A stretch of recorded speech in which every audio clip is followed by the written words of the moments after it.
Hello, everybody. This is Cameron Hand, the Fantasy Man, coming at you with our Week 2 fantasy recap. It's a big one this week. I'm going to try to fly through it.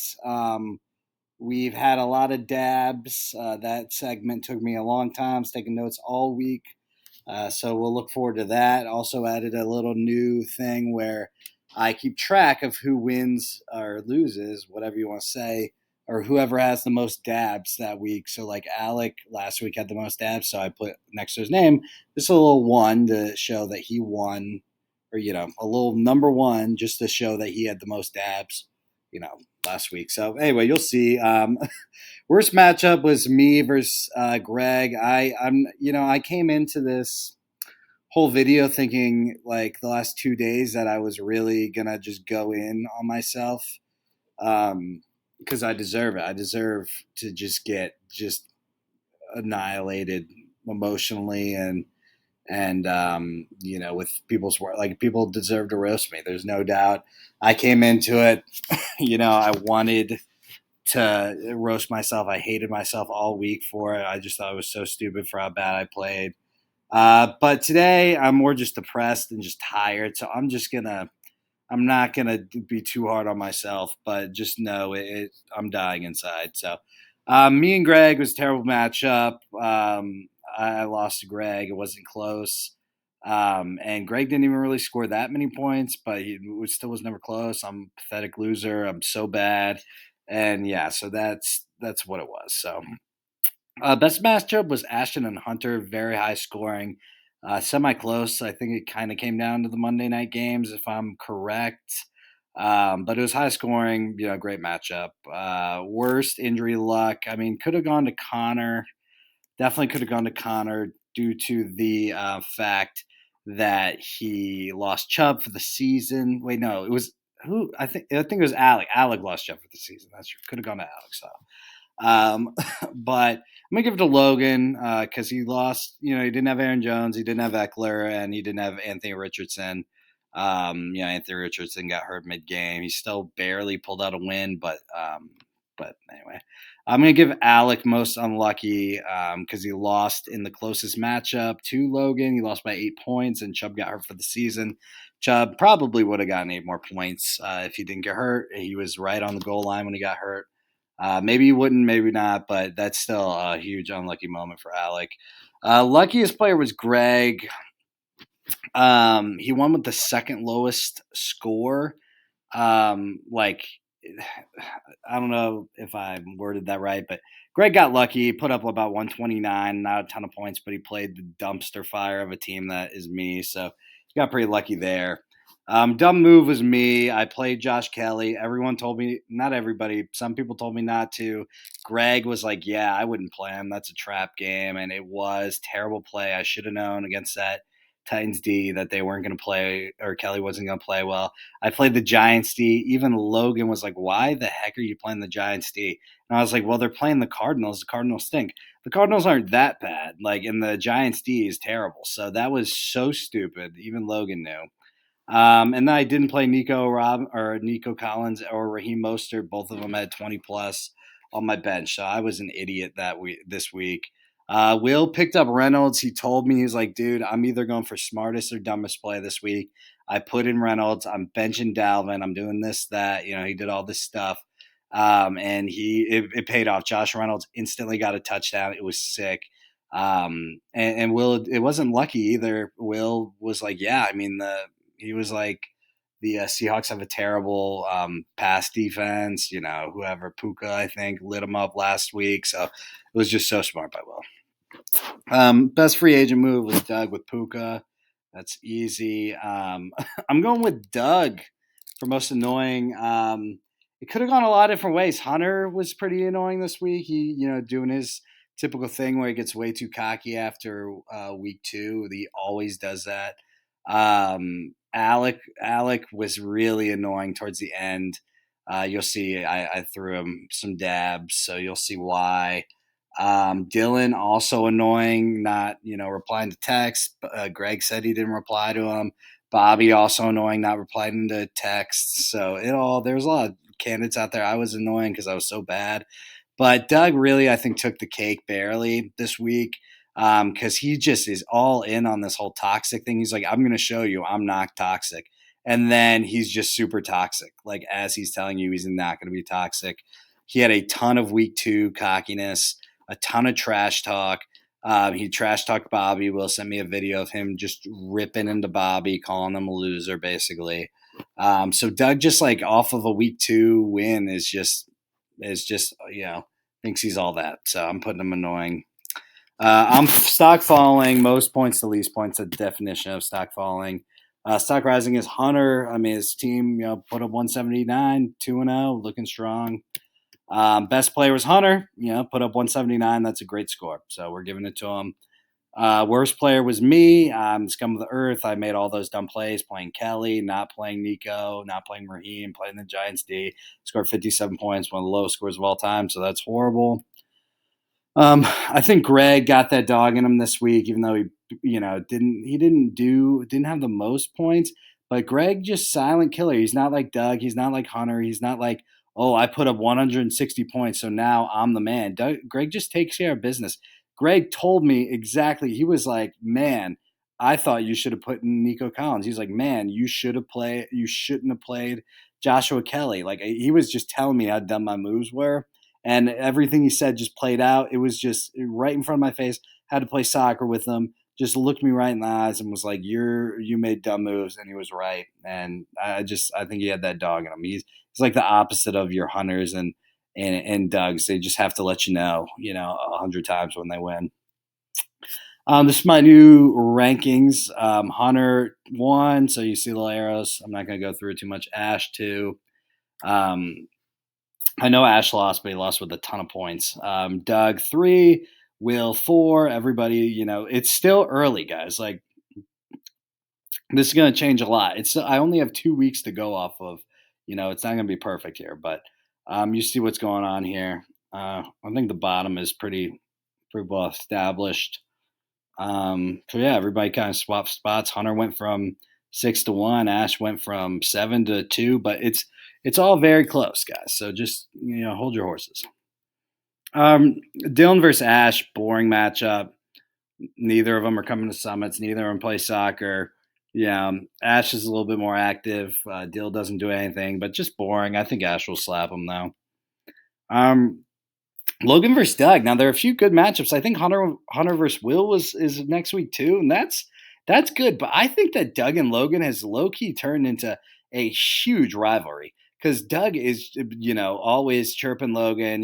Doug's like, oh, maybe we should get Logan out of the league. Logan gets very upset at Doug because Doug's being mean to him. Both Logan is just like right on the edge there, like.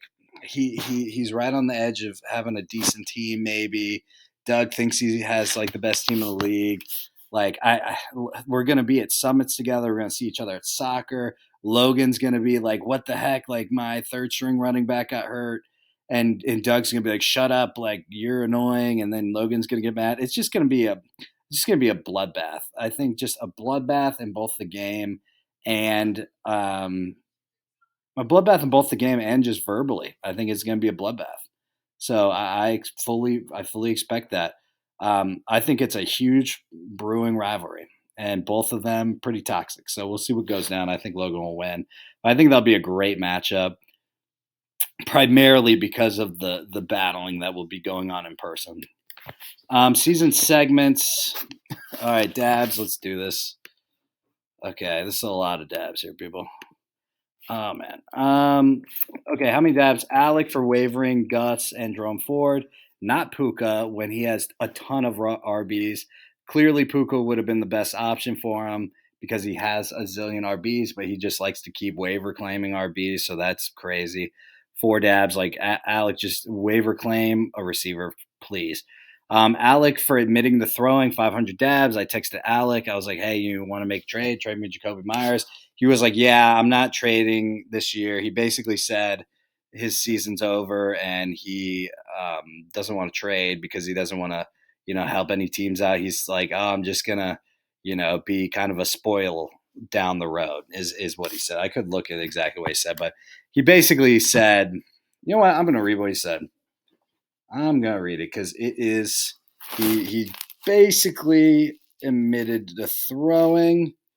Um, he said, "Nah, I'm not making trades with anyone because I will be flamed for it. I'd rather just take my L this year and ruin some seasons later down the year. My other league is looking good though." So he just said he's not making trades because he's throwing. He's refusing, to do trades because he's throwing. That's 200 dabs, of course. Then I finally convinced him to talk a little trade. He said, and he's being serious, Najee for Ayuk and Nico. And so that's like, yeah, that's so stupid. And Doug even, I mean, this is another way Doug's being toxic, but Doug even was right. He was like, yeah, I tried to talk to Alec, but just realized he's an idiot. And I was like, yeah, I get it. Cause he's like, oh, Najee for Ayuk and Nico. Like, that's a terrible deal. So Alex just quitting 2 weeks in, refusing the trade. And when he does actually throw a trade out, it's like dumbest trade in the world. So he, spoiler alert, gets the most abs for the week because he's just quitting after week 2. Hunter for the Jalen Hyatt hype and dropping. Hunter loved Jalen Hyatt before the season. He'd come up to me and be like, dude, I got Jalen Hyatt. I got Christian McCaffrey. Like he doesn't have Christian McCaffrey, but he would put like Jalen Hyatt in the same sentence as like, I got Justin Jefferson and Jalen Hyatt, baby. And then he dropped him after 1 week, which was hilarious. So 20 dabs. Hunter for not rostering a girl on the soccer team. I got to give him dabs. It's kind of a request from Greg. I heard Greg griping. In our soccer league, you need to have a girl on your team, or else you play one person down. And Hunter is the captain, and he didn't put in the work, I guess, to get the girl. But I got to stand up for my fellow captains. I get it's hard, but you gotta give him some dabs for not kind of getting a girl before the season. Hunter for getting cocky after week 2, like he does every year. 90 dabs every year. Hunter starts out good and ends up bad. And he always gets way too cocky. I showed him and Doug both the scores in week 2 of the previous 2 years. So, like last year, Logan had the highest score in week 2 at 175. We saw how that worked. Doug had the second highest score at like 160, and Doug's team was trash last year. And then the year before that, it was like Alec had the highest score in week 2. It's like week 2 is not the end all be all, guys. Like, just settle down, And Hunter should know this because he goes through this same phase, same cycle every year. Team starts out hot, then he gets way too cocky, and then it's average, and then it's just awkward. Anyway, I'm talking too much, but Doug for chastising people for bad trades when he offers bad trades. Doug is like the first guy to like when he slightly doesn't like a trade, just put you on blast and just tell you you're so stupid for making that trade. But then Doug sent me some trades this week that I'm like, what? I can't remember. I'll have to look real quick, but Doug's just as prone as anybody to send a bad trade, other than Alec, and but then he'll come at you for making bad trades. It's like, guys, we need to have a more trade friendly environment here, boys. Yeah, Doug sent me Puka for Ayuk, which is so stupid. Doesn't look as stupid now that Puka popped off week 2, but still was still dumb. Doug supported Alec throwing 50 dabs. He was like, yeah, well, actually, not a bad idea. Alec's not turning that team around. So 50 dabs. Doug was kind of supporting Alec a little bit over text. Doug for being toxic, then denying it, and then being toxic. So, like, he'll tell you, be like, dude, I'm not going to be toxic this year. I've been reformed. And you're like, okay. And then he starts getting toxic. So, when you call him toxic, he gets toxic. He gets so mad when you call him toxic. When I texted him about the whole Alec debacle, he said, yeah, well, I would flame Alec for trading. Like, yeah, I'd make fun of him if he tried to trade for something. So, yeah, I get why he's not trading because I would roast him, i.e., he would be toxic. He got very toxic about the week 1 rankings or the rankings after week 1. He was like, Cameron, these are the stupidest rankings ever. Super toxic. Will sent me a video of him being super toxic to Bobby, saying like, "Oh, he's 0-2 in both leagues. Like, kill yourself, basically." And then he was toxic this week, being super cocky, saying, "I'm not going to be able to trade rape anybody."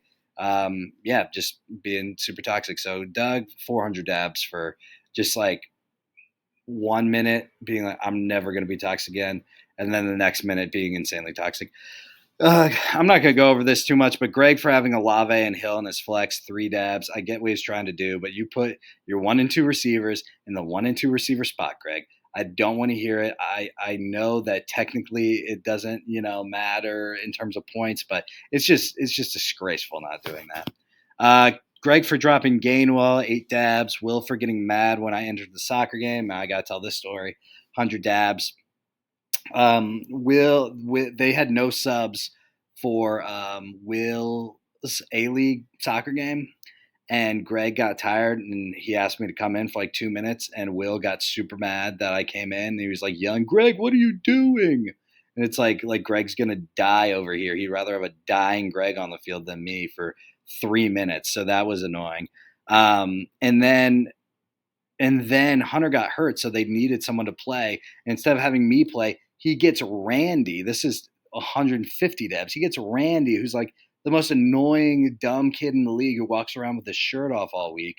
And then he gets a freaking Randy to play, who's played like 7 games that day instead of me. He's like, "Oh yeah, Randy, come on in. Not you, Cameron. We don't want you to play. We'd rather have a have a 9-year-old girl play other than you." And then when I, confronted him about it, he was like, "Oh no, I didn't get mad because I didn't want you to play. I got mad because we didn't tell the ref that we had a double roster playing. We didn't tell the ref that Cameron was going to play. So that's why I got mad. Cameron can't play if we didn't tell the ref he can't play." But he had Randy come in and play. He didn't tell the ref that Randy was going to come and play before. Like, no, like he just completely lied about that. Like he 100% just was like, "Greg, I would rather you be puking on the sideline than Cameron be in for 3 minutes." And then he tried to cover it up by saying, "Oh no, but you're not on the team and we didn't tell the ref." Then why did Randy, who's also not on the team, get to play the whole game after that? Well, I'm on to you, dude. 200 dabs. It was crazy. It was so disrespectful. Um, Dylan for not showing up to the soccer game and he didn't say anything. 60 dabs. He didn't come to the game, didn't tell us. He doesn't watch football. 50 dabs. He hasn't been replying to trade texts from people. I hear 100 dabs. Bobby for not replying to my trade text or Greg's trade text, just nothing. And I already hear Doug right now in the Discord. Well, why? Well, why would he trade with you? Like he's not. Of course, he's not going to reply to your trade request. He can just say he has to reply. He doesn't have to trade with me. He can just be like, "Hey, I'm not trading with you." That would be fine. Logan said Ayuk isn't that guy. I was trying to maybe trade him Ayuk, and he was like, "Dude, he's not good." That's what Logan was saying. 27 dabs. I didn't play Nico. That was horrible. 100. I didn't. I played the Giant Steve. That's 300 dabs. But Alec wins out of all that crazy dabbage by Dylan and Greg and Doug mainly, and Alec. Alec pulls ahead. So that was a super long dab segment. This little thing here, we got Alex. See, I put dabs up there. I couldn't fix it. So Alex won dabs 2 weeks in a row. I was wrong about everything. Not going to get into that. I'm horrible. I was right that Greg would beat me, though. So I called that. And I also said Alec would lose this week and throw, which he did do. So if you guys remember, I said both those things would happen. My lock is Dylan and Sam won't watch this video, so keep an eye on that. Don't have time for that. So finish this off. Last week, I did a very popular segment where everybody ranked, where my coworker Tracy ranked your guys' attractiveness. Okay, based on pictures that I sent her. I will show you that everybody's like, "Well, let me see her. Like, if she's like making fun of everybody, well, she's not." But this is Tracy, so she, my coworker, she ranked all you guys based on attractiveness. And now I had Lindsay, also a single coworker, rank everybody by attractiveness also. And we were going to compare. This is Lindsay. So Lindsay did the second rankings. Okay. So let's see how we do now. So here's Tracy's rankings from last week. This is Lindsay's. Dylan is the number one in both. So that's pretty funny. Logan dropping from 2 to 4 for Lindsay, so that's nice. Greg is going to be pumped. He was so upset about his 7th ranking. Greg jumps all the way up to 2. Hunter goes from 6 to 3 with Lindsay, so that's awesome. Let's see who goes next. Will goes from 4 to 5, so just a short drop for Will. Alec 5 to 6, a little drop there. Bobby 8 to 7. Bobby's a little better looking in Lindsay's eyes. Ash went from 3 to 8. That's a huge drop for Ash. Connor 10 to 9, it's a little bump up. Sam 11 to 10, and then Doug went from 9 to 11 in Lindsay's rankings. I think that's fascinating stuff. Lindsay, the coworker this week, goes Dylan, Greg, Hunter, Logan, Will, Alec, Bobby, Ash, Con, Sam, Doug, me, and Greg being number 2. That's just a huge jump. I'm happy for him. So glow up rankings. Lindsay also did these. I only had 8, but I showed her these pictures of you guys. That's Will's glow up. That's Logan's. These are all old pictures. That's just haircut and before and post haircut. Um, anyway, so Dylan got a 10 out of 10 in his glow up. His glow up is right there. Logan got an 8 out of 10 with his little situation. Hunter got a 7 out of 10 with his glow up. Ash got a 6 out of 10. Not much of a difference there. Will 5. I guess Will's just. I mean, that kind of looks just like him. Con, that kind of looks the same. And then Doug got not much of a glow up for his haircut, which I think is criminal. And then we're going to do most likely to go through a sex change. I would say Ashton 100%. And I almost feel so confident about that. I kind of feel bad saying it because I feel like he might be right there on the edge. Alec, he's just, I mean, I'd say Alec number 2, just gives you that vibe. He just really is kind of and a little skeevy, and I just feel like he could switch like that. I wouldn't be surprised. Will, I would say probably just because Will's skinny and he needed a haircut. Doug's got that female toxicity that I've been talking about, so I could see him going. Sam, I mean, Sam is just, I don't even know him, but just from what he does in fantasy, I just can tell. Hunter, is probably at, Hunter, I wouldn't be super surprised, but Greg, I would be a little surprised. And then Logan, Dylan, Bobby. But I mean, Bobby, really me, Bobby, and Connor are the biggest men in this whole league. So that is that. We made it to the end, guys. Appreciate you for watching. And yeah, let's ride. I'm done.